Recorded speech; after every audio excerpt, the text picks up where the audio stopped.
Hello everybody. I haven't made really much videos in a while because I really haven't had a chance to do it. But what I'm doing today is I'm cutting grass, and you can see I'm using a push mower. I bought this off of Craigslist. My other push mower kind of went down. I got to work on it, but if you look on Craigslist, you find these guys that go find mowers on the side of the street and they repair them. They sell them for really nice prices. I got this for I think around 200 bucks. It's one of them self-propelled. I never had that before. Well, I did one time before, but it kind of works, but you still got to push it. But I'm used to just pushing one like that over there by the shop. But I'm gonna try and work on that one later. I worked on it a little bit, and the problem was more than just a simple fix, so I needed to cut grass, so I went by Craigslist lawnmower. Anyway, the reason I did it is because I like the bag. And one of the more popular homesteading channels was talking today about organic gardening, keeping grass clippings. And as you can see, this is something I've been doing for years and years and years. Ever since I could garden, I keep the grass clippings. And one of the reasons I keep them is because they take the nitrogen up from the ground, and minerals and just different molecules and molecular sides of whatever we want to be in our gardens. And when you cut it and you just cast it back out on the ground, it goes back in. But I like to take it and make me compost pile. And when I first bought this property, I started making the first compost pile. If you're following any of my videos, you've seen me do this. And I used to do this at my old house, and we were there for years at the old house. And I had the ground amended so well with grass clippings and leaves that it was just the most fertile ground. And look, I'm gonna show y'all something. I did this. This was the first one I started with. Look how good that dirt looks. That's nice black, really good dirt. I mean, that stuff just goes through your hand. Oh God, it has that great smell. You gotta watch though. I see an ant hill right there. You gotta turn them from time to time. But this one has turned into basically potting soil. So, and I've used a lot of this pile already, but I'm using it for a special purpose right now. I'm gonna show y'all in a little bit. This is the latest one I created.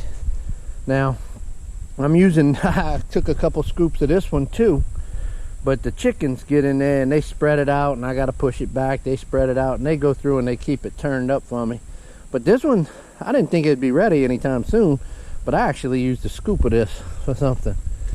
So today, I put, what I did, if you go back and look when I show you videos about, future fertilizer, when I clean the chicken coop out, I put it in there and mix that all with the grass clippings and the leaves, and it just forms this wonderful black just gardening soil.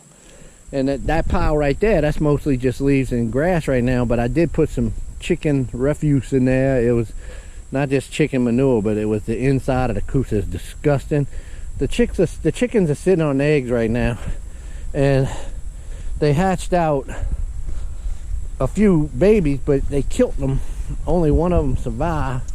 So they had too many hens getting broody, and I think what they were doing is they were killing the chicks as they hatched. I don't know why, but what I have here is I kicked all of them out, and I have just one hen, and she's got a little one in there. I can see the little one just moving right under her feathers this way in there. But I don't think she's gonna hatch any more of those eggs out. But as soon as she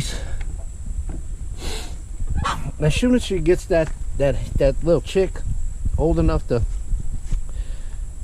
kind of get out the coop, I need to rebuild this. I rebuilt that nest box earlier this year. I need to rebuild this one. It's falling apart, rotten. I used some secondhand wood when I built this, and it's been almost 5 years now, 4 or 5 years, I don't know, 4 years. And I need to replace that bottom wood, it's rotten, it's falling apart. So, and let me tell you, that is no fun. That's not a fun chore. So anyway, this compost pile got some of that refuse from inside there, and they had dead chicks and that's just nasty stuff. It stinks like death. But nature will take care of that. And I got crab shell that I put in there that has calcium. That, you know, that's just what we do down here in the south. You put everything that adds to the minerals in the soil in there. Oh, watch, man, that'll stab my boot. Shotgun shell wide. But yeah, this, if I leave it long enough, will turn into this. And if you look over there, I got one that's in between those two.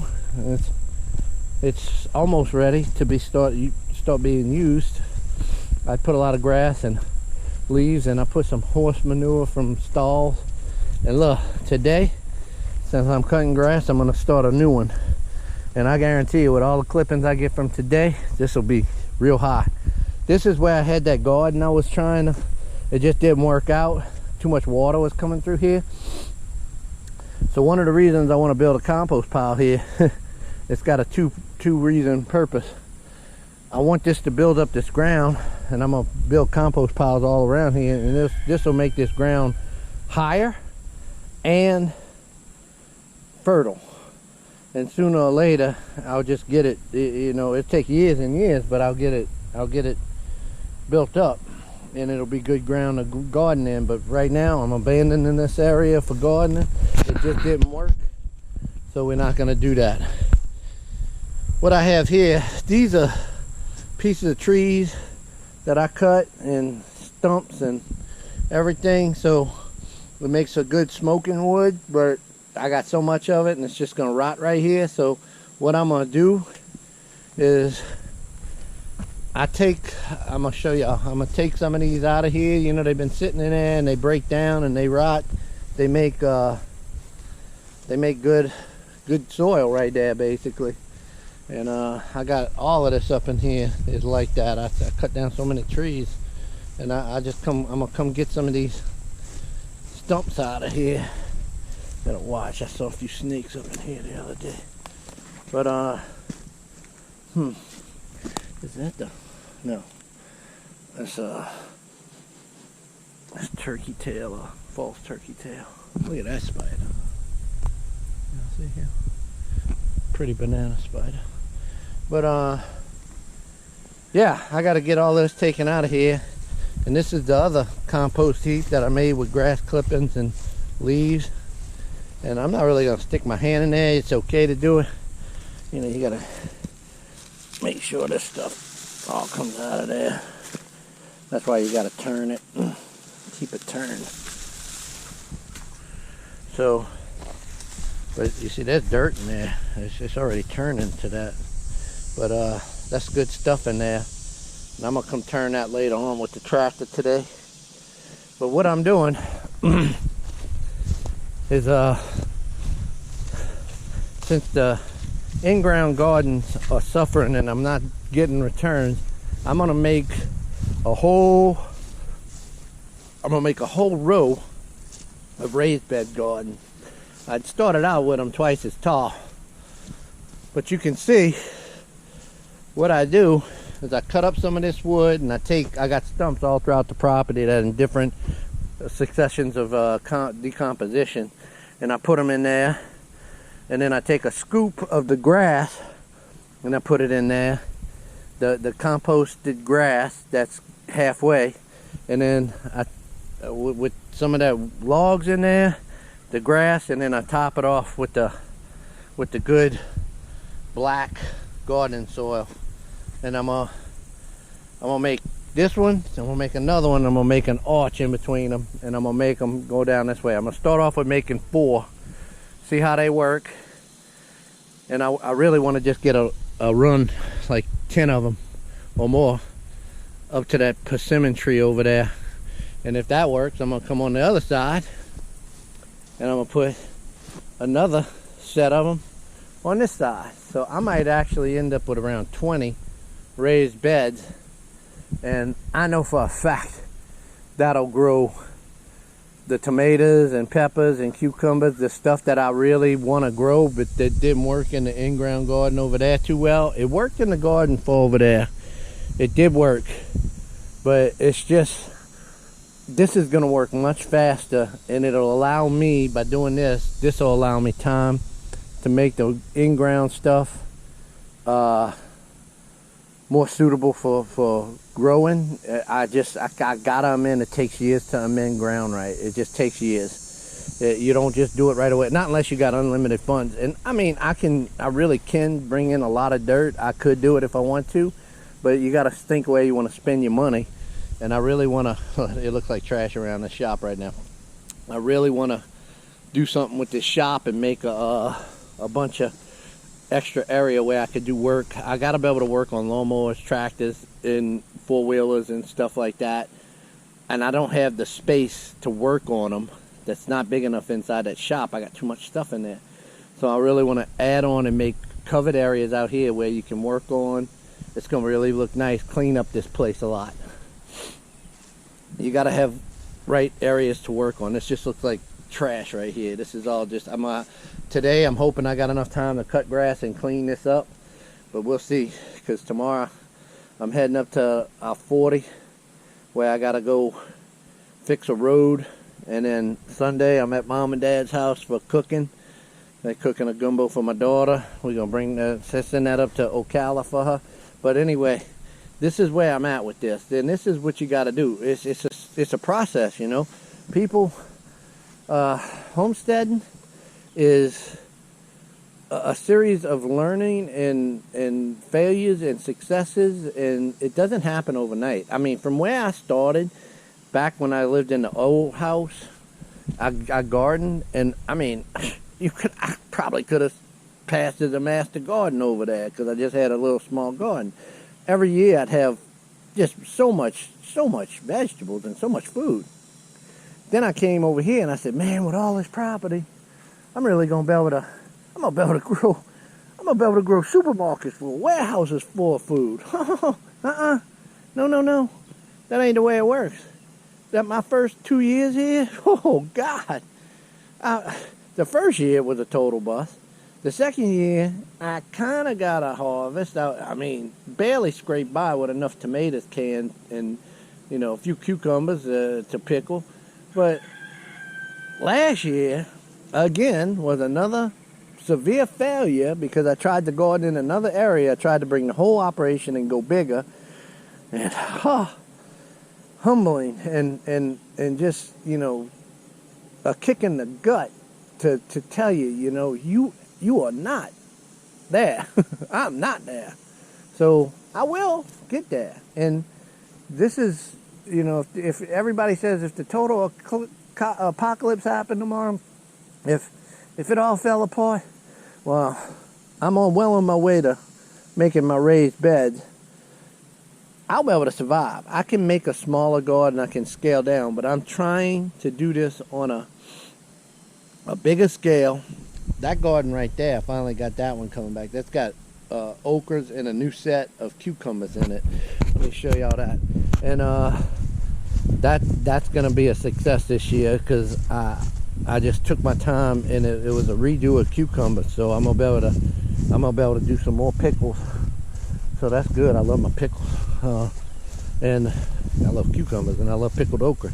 But this right here is coming on, and it's gonna work out. But man, I can't get in there and cultivate that grass, because again, it gets wet, and I keep trying to cultivate when I can by the okra. You see this grass?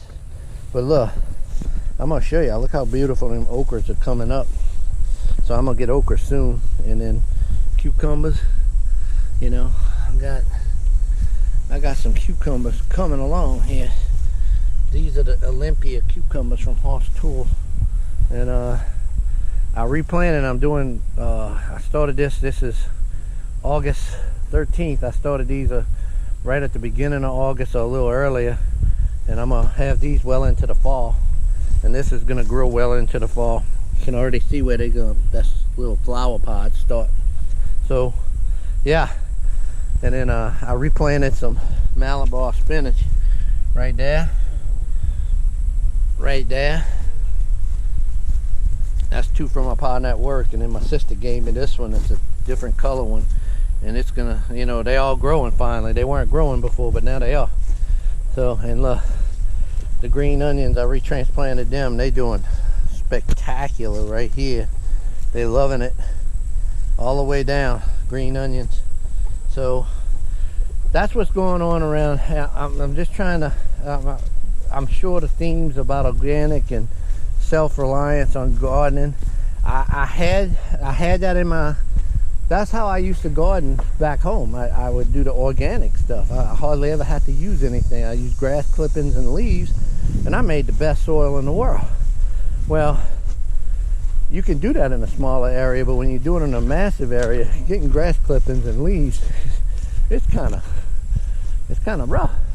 So that's why I'm gonna get back to going ahead and cutting my grass right now, because, you know, I only got so much time in the day, and I want to get that all done today.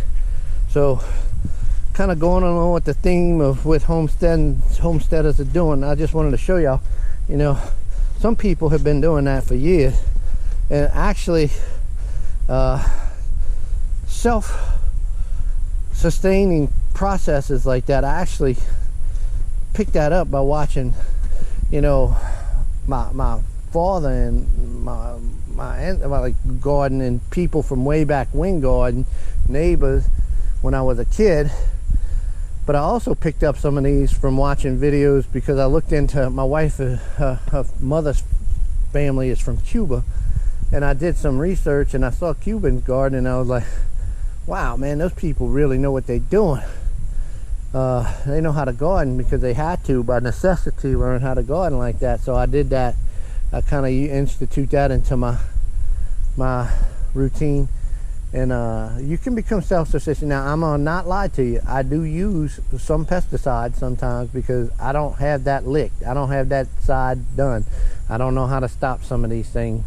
So I do use, and the only one I use is I sprinkle a little 7 dust on my stuff every now and then, and it's very rare, but I do use it. And I do have a lot of commercial fertilizer, and I just stockpile that for, you know, quick. When I do the pots, I put it in the pots, and when I need a quick jolt to a piece of ground, I'll really jazz it up with some of that stuff. But I got a lifetime worth of that stuff, and I bought it when the lockdown started happening, so I didn't have to worry about ever buying that stuff again. But I got enough to last me for the rest of my life, and maybe even more, because I got enough of it. And some lime right there too. But I got different kinds. That's nitrogen. That's the 13. And then this is 824-24, and underneath that is the nursery blend. And you know, it's just good stuff to have on hand just in case. But I'll never have to buy another bag of this stuff. We got some calcium nitrate up there. But anyway, I'm done. This is going long enough, and I just wanted to do a little update what I'm doing, because I mean, I hardly ever have time to do this. My viewership is so low, it doesn't really matter how often I put. I was trying to put up a bunch of videos to maybe see if I can get more people to come and watch. They don't. No one cares about, you know, homesteading if you're just a small town. I mean, trying to do it and show people how to do it from scratch, they don't want that. People want to see like the super duper master gardeners doing it, you know. I'm trying to appeal to people who are like me, that just, you know, you have to work a job, you have to worry about family, but you want to try and learn how to do it, so in case you ever get put there, you're ready. Well, I don't think people care about that. Anyway, all right, I'll talk to y'all later. Bye.